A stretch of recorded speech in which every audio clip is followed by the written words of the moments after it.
You may actually not exist. The only thing that's real is your own mind, thoughts and feelings. This is called solipsism. This is a philosophical theory first recorded by Greek sophist Gorgias, who stated, "Nothing exists. Even if something exists, nothing can be known about it.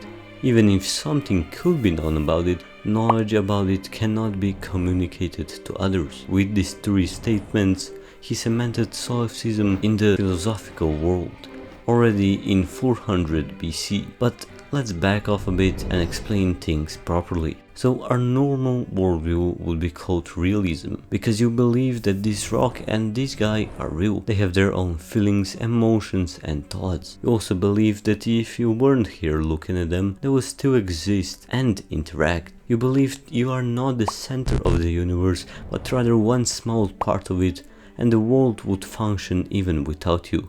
This is not meant to be that depressive. Now, everything I have said collapses when introduced to solipsism.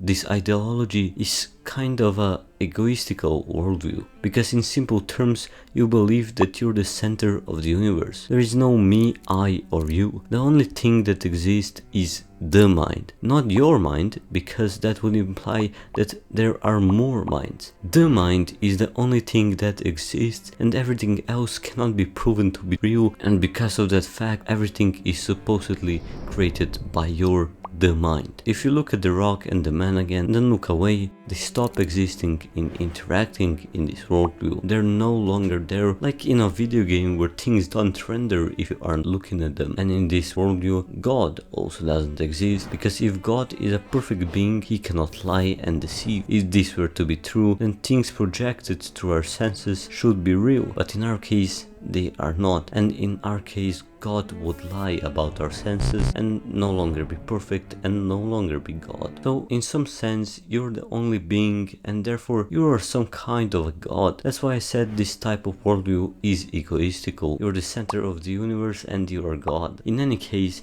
this worldview also matches pretty nicely with the theory that we are living in a simulation, not like a computer generated one, but something like virtual reality simulation with some kind of virtual reality goggles. Simulation too good to be recognizable our actual selves put us into for some reason. It is possible we have forgotten how to take off the headset, or maybe the game ends when we die, but it all matches with the fact that we are the only real mind. Of course, if we are not playing multiplayer, but this is already another topic for another day. Nonetheless, solipsism is a possibility, but that doesn't mean we should embrace it. It is a unpractical and somewhat harming way to live. In extreme cases, could lead to isolation of oneself from the world and deep depression, or elimination of communication because it would seem useless, or even losing all basic moral standpoints on which humans are pretty much built. While solipsism is a fun concept to think about, it is not the best to embrace. It's like questioning the meaning of life. Those kind of questions won't really be answered, and we should learn to live with that fact. And as always,